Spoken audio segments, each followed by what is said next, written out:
बिस्मिल्लाहिर्रहमानिर्रहीम, अस्सलाम वालेकुम। मैं गौहर बट सियासत के प्लेटफॉर्म से आपकी खिदमत में हाजिर हूँ। सबसे पहले दरख्वास्त है कि चैनल को सब्सक्राइब कर लें और बेल आइकन ज़रूर दबा दें ताकि आप तक मेरा वीलॉग बर वक्त पहुँच सके। एक गाना है कि मेरे दोस्त किस्सा ये क्या हो गया, सुना है कि तू बेवफा हो गया।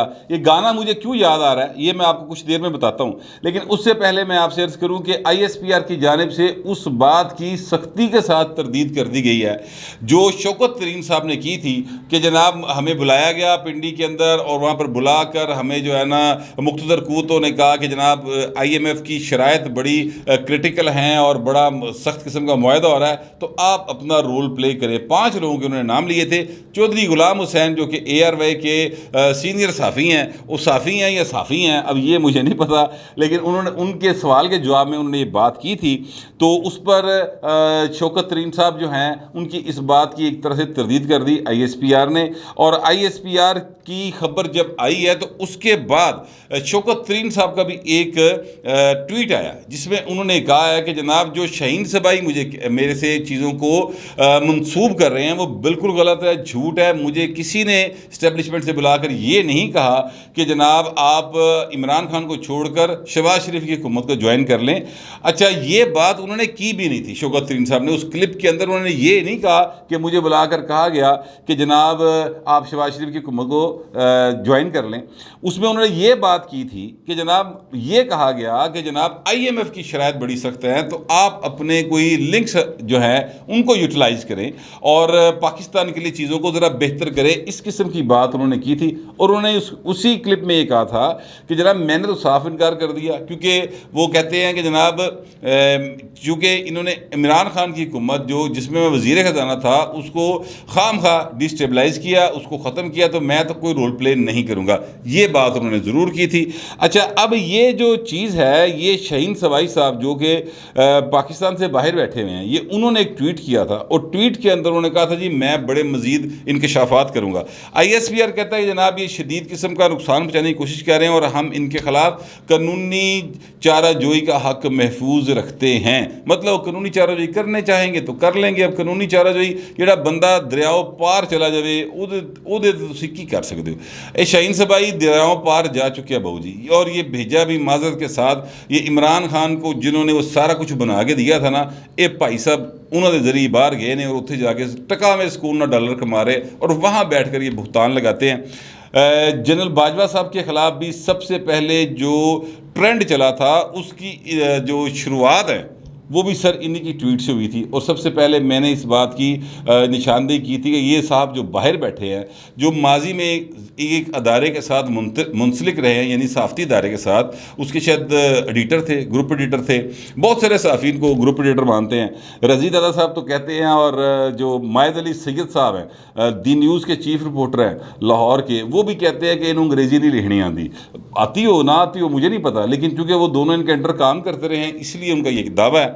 तो ये साहब जो हैं बाहर बैठकर इस तरह की दुर्फतरियाँ छोड़ते रहते हैं। मेरे पे लाजिम था कि चूँकि मैंने इस पर पूरा प्रोग्राम किया था तो मेरे पे लाजिम था कि जो ISPR ने तरदीद की है मैं वो तरदीद भी इसी तरह आपके सामने रख दूं, ताकि जो बात भी मैंने की हुई है वो शौकत तरीन साहब ने जो कहा हुआ है उसके मुताबिक किया है, या शाहीन सबाई की गुफ्तगू जो है ट्विटर के ऊपर उसके मुताबिक किया है। उसमें अपने पास से मैंने सिर्फ तबसरा डाला हुआ है, बाकी सारी चीज़ जो है वो शौकत तरीन का क्लिप मौजूद है, वो सारे आप सुन सकते हैं। उस वीडियो के अंदर भी मैंने ये क्लिप चलाया था, आप उसको सुन सकते हैं, उसमें वो क्या कह रहे हैं, तो चीज़ें आपको खुद ब खुद क्लियर हो जाएंगी। अब इस पर मैं मज़ीद बात नहीं करना चाहता। अब मैं बात करना चाहता हूँ इमरान खान साहब की। यार क्या ज़बरदस्त तमाशा है, यानी कमाल एक आदमी है, यानी डर के बढ़िया हुआ है, बाकायदा बिल में घुसा हुआ है बनी गाला में। पहले ये सर डर के घुसे रहे हैं उधर पेशावर के ओल्ड CM हाउस में, वहाँ पर बड़े कोई जादू मंतर या कोई तवीज़ धागियां दे विच भाई साहब हसार बना के बैठे हुए थे। अब बनी गाला में बैठे हुए, अब वो एक दफ़ा फिर उठे हैं। उन्होंने कहा कि जनाब मैं आइंदा चंद रोज़ में जो है ना ऐलान कर सकता हूँ लॉन्ग मार्च की तहरीक का, तो आपने ढिल्ली नहीं छड़नी, ठीक है, आप बिल्कुल तैयार रहें। अब मैं किसी वक्त भी ऐलान कर दूंगा और जो है ना आप चल पड़ेंगे। अच्छा, अब मैं आपसे अर्ज़ करूं कि इमरान खान फिर वही बात कर रहे हैं, हालांकि ये बार बार कह रहे हैं कि मुझे सुप्रीम कोर्ट जो है वो मेरे ते ज़रा नज़र करम फरमाए, मैनू इजाज़त देवे, मैं जाके जरा ना अपना इस्लामाबाद तो वहाँ पर जाके मैं अन्नी पा दें। जिस तरह उन्होंने पहले 25 मई को किया था, वो उसी तरह की इजाज़त चाह रहे हैं। अब वो इजाज़त नहीं मिल रही और ना मिलेगी, लेकिन इस सारे केस के अंदर इमरान खान साहब बुरे तरीके से एक्सपोज हो रहे हैं। कल मैंने एक वीडियो की थी, शेख रशीद साहब का बयान है, और शेख रशीद साहब ने बयान जो दिया, ये इंटरव्यू जो दिया है, वो उसका एक साउंड बाइट भी है और वो क्लिप भी है, वो मैंने कल चलाया था, जिसमें वो 24 न्यूज़ चैनल को ये कह रहे हैं कि हमें तो 4 महीने पहले मुझे बता दिया था IB वालों ने कि ताड़ी हुकूमत जा रही है। मैंने इमरान खान से कहा तो उसने कहा मुझे भी पता जा रही। तो 4 महीने पहले जी हुकूमत जा रही थी, 7 मार्च को तो आप कहते हैं कि अमेरिका ने धमकी दी, तो 4 महीने पहले फिर हुकूमत की में जा रही थी, यानी IB की रिपोर्ट 4 महीने पहले की, तो इसका मतलब IB वाले भी अमेरिका के नारा ले सर। यानी अजीबो गरीब जो है ना, इमरान खान साहब बातें करते हैं, लेकिन वो करते ही चले जा रहे हैं, उनको कोई रोकने वाला नहीं, कोई टोकने वाला नहीं। उत्तो मियाँ नवाज शरीफ साहब जोड़े ने, उन्होंने यह फरमाता फड़ के कि इन्हें उसी कुछ नहीं कहना, ए जिन्हें ए गंद पाया वो जानन ते ये जाने, असी इन्हें कुछ नहीं कहना। लिहाजा भाई साहब खुल के खेल रहे हैं। खबरें ऐसे ये भी हैं कि उनको हाउस अरेस्ट किया जा सकता है, यानी वो जिथे बैठे ने उत्थे बैठे रहन। एक खबर ये भी चल रही है, सोशल मीडिया के ऊपर चल रही है, अब पता नहीं इसमें कितनी सदाकत है। वो ये है कि इमरान खान गारंटी मांग रहा है कि जनाब मैं अपने बच्चों को मिलन जाना है, अपनी बीवी, साबका बीवी या मौजूदा बीवी, ये एक बहस तलब बात है, उसको मिलने के लिए जाना है, तो मैं वहाँ पे चला जाऊँगा, तो ये ना हो कि जनाब फिर तुम मैंने वापस ना आते हो, या ये ना हो कि मैं वहाँ पे जाऊँ तो पीछे से आप मेरे कोई वारंट निकाल देंगे, मेरे खिलाफ वो कार्रवाई करें। और कहा यह जा रहा है कि इनको जाने की इजाज़त नहीं मिल रही, ये सेफ़ एग्ज़िट चाह रहे हैं, पाकिस्तान से बाहर चले जाएँ, लेकिन इनको जाने की इजाज़त नहीं मिल रही। ये बात जो है ना मुझे समझ नहीं आती, क्योंकि इमरान खान साहब जो हैं वो तो अपने आप में इस वक्त वो तो बने हुए हैं अमिताभ बच्चन की वो फिल्म जी कालिया नहीं होती सी, वो वाली फिल्म बने हुए हैं कि जनाब खिड़की तोड़ अफ्तार, मतलब कि उनके ख्याल में तो चल रहा है, सारी कौम उनकी आवाज़ की मुंतज़िर है, और वो कहती कि बस एक बार इमरान खान आवाज़ मारे सही तो असी नस के उत्थे पहुँच जाना है। उनके इर्द गिर्द जो लोग बैठे हैं वो इसी किस्म की बातें उनको बताते हैं, और इसी किस्म की बातें तमाम लीडर्स को उनके इर्द गिर्द बैठे हुए हवारी बताया करते हैं। ये उनको कोई नई बात नहीं बताई जा रही, लेकिन जो लीडर होता है ना वो अवाम की नब्ज़ पे हाथ रखता है, उसको समझ होती है कि चीज़ें किस तरह मूव कर रही हैं और मुझे क्या करना चाहिए। लेकिन इमरान खान साहब जो हैं इस बात को नहीं समझ रहे, सिर्फ ललकारे मार रहे हैं, काम की गल कोई नहीं उन्होंने को। अदरवाइज़ मैं आपसे अर्ज़ करूँ कि सीरियस हालात हैं पाकिस्तान के अंदर, सियासी हालात तो टेंस हैं, माशी हालात उससे कुछ 10 गुना ज़्यादा टेंस हैं, और ये मज़ीद टेंस होने जा रहे हैं। नूर आलम खान साहब जो कि PTI के एक MNA हैं, ऑफिशियली तो उन्हीं के MNA हैं, अगला इलेक्शन भावें पीपल पार्टी को लड़ लें, लेकिन फ़िलहाल उन्हीं के MNA हैं। नूर आलम खान साहब जो हैं उन्होंने वो पब्लिक अकाउंट्स कमेटी के चेयरमैन हैं, वो ये बता रहे थे अपने उसकी जो कल उनकी मीटिंग हुई उसमें कि जिस हिसाब से बिजली के निरख बढ़ाए जा रहे हैं यूनिट के, उस हिसाब से अगर निरख बढ़ते रहे तो मुझे तो लगता है कि ये पाकिस्तान जो है ना इसको तोड़ने की वजह ये निरख बन जाएंगे, इतनी ज़्यादा चीज़ जो है वो की महंगी हो जाएगी बिजली। अच्छा, अब ये बात ज़रा समझने की है। ये नूर आलम खान साहब जो हैं ये PTI के MNA, लेकिन समझदार आदमी है। इन्होंने इमरान खान वाला मंसूबा नहीं पेश किया, इन्होंने एक खदशे का इजहार किया। वो इस तरह से, ये जो लेस्कोज बनी हुई है ना, लेस्कोज यानी जितनी डिस्कोज बनी हुई हैं, लेस्को है, मैपको है, आइस्को है, गैपको है, ये जितनी भी हैं, ये कोयटा की तरफ जो बनी हुई है, जो पेशावर की तरफ बनी हुई है, पेपको से कहते हैं, ये सारी की सारी एक मुआहदा किया था सर परवेज़ मुशर्रफ साहब ने। परवेज़ मुशर्रफ साहब के उस मुआहदे के तहत ये डिस्कोज कायम हुई थी, और वापडा के अम्ब्रेला से इनको बाहर लाया गया था, जिसका मकसद ये था कि बिजली जो है वो प्राइवेट अदारे पैदा करें, और इस तरह लोगों को बिजली जो है वो मिल जाएगी, क्योंकि रियासत के पास इतने वसाइल नहीं हैं कि वो अपने तौर पर ये चीज़ों को जनरेट कर सके, बिजली को जनरेट कर सके। प्राइवेट पार्टनरशिप के ज़रिए इनको जनरेट किया जाएगा। अब वो जो पार्टनरशिप्स हुई हुई हैं वो इतनी महंगी हैं कि बिजली नहीं दे रहे, बहुत सारे जो पावर प्लांट्स हैं वो बंद पड़े हैं, वो बिजली नहीं दे रहे, लेकिन वो बंद रहने के भी पैसे ले रहे हैं, और 2400 अरब रुपए का जो है ना सर्कुलर डेट वो अलग से पड़ा सर हमारे सरों के ऊपर। तो वो ये जो उस मुआहदे में लिखा हुआ है कि जिस रीजन में बिजली जिस हिसाब से पड़ेगी उस हिसाब से आप कंज्यूमर को वो सारे का सारा बोझ ट्रांसफ़र करेंगे।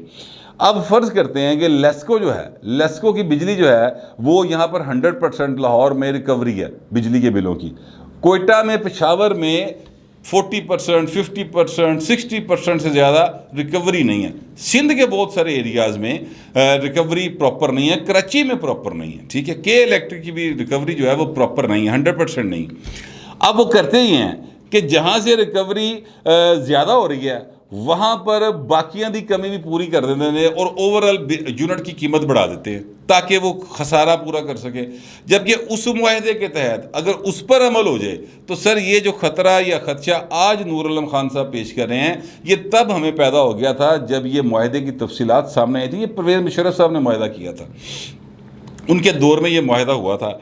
उसके तहत यह है कि कोयटा फ़र्ज़ करें कि वहाँ से 50% है उसकी रिकवरी है पैसों की, तो सर फिर उस हिसाब से रेट बढ़ा दे। बिजली की कीमत नहीं घट करनी, बिजली की कीमत पूरी वसूल करनी है, रेट भावें 100 रुपये यूनिट हो जाए। तो सर अगर उस हिसाब से जाएं तो मुझे लाहौर में बैठकर बिजली का यूनिट इस वक्त पड़ा है 2800 रुपये का। अगर ये इस हिसाब से इस मुआहदे पर अमल कर दिया जाए तो कोयटा में यूनिट जो है ना सर 128 का पड़ेगा, पेशावर में 100 का पड़ेगा कम अज़ कम। मैं आपको अंदाजे से बता रहा हूँ, इतनी महंगी बिजली कोई नहीं खरीद सकेगा, कोई भी नहीं खरीद सकेगा। लेकिन लाहौर वालों को फ़ायदा हो जाएगा। लाहौर वाले जो हैं वो आ जाएंगे 28 से कम होकर मतलब 18 पे आ जाएंगे, ठीक है, या 15 पे आ जाएंगे।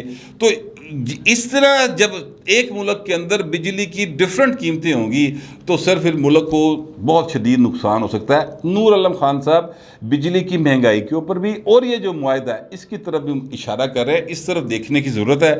साथ ही साथ एक बड़ी मज़े की बात साहब नहीं, नूर आलम खान साहब जो पब्लिक अकाउंट्स कमेटी के चेयरमैन हैं, जिनकी ज़ेर सदारत इजलास हुआ है, वहाँ पे ओगरा का जो चेयरमैन बैठा है सर उसकी 11 लाख रुपये तनख्वाह है, ठीक है।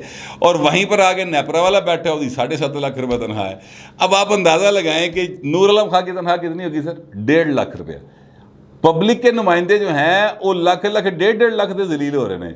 और ये जो ब्यूरोक्रेट्स हैं, ये बाबू हैं टाइयां लगा के, या AC वाली गड्डी, बिजली के यूनिट फ्री जनाब, गड्डियां फ्री, बच्चों की स्कूलिंग फ्री, आना जाना फ्री, जहाज़ दियां टिकटां फ्री, सब कुछ मुफ्त, ठीक है। रियासत के ये बाकायदा तौर पर दामाद बने हुए हैं, उनकी तनख्वाहें देखें। और ये इसी किस्म के बाबू थे जिन्होंने वो परवेज़ मुशर्रफ वाला मुआहदा करवाया था, जिसकी वजह से आज पाकिस्तान के अवाम सफ़र कर रहे हैं। तो ये बात समझने की है कि जो सियासी हुकूमत होती है, जो अवाम से लोग आए होते हैं ना, वो इस किस्म के मुआहदे नहीं करते, वो उन्होंने आगे सियासत करनी होती है। अज परवेज़ मुशर्रफ को कित्थों लब के ले आओगे, शौकत अजीज़ को कहाँ से ढूंढ के लाएंगे, वो कैसे जाके आप उनसे कहेंगे कि यार ए देखो तुम साढ़े नाल की करके गए हो।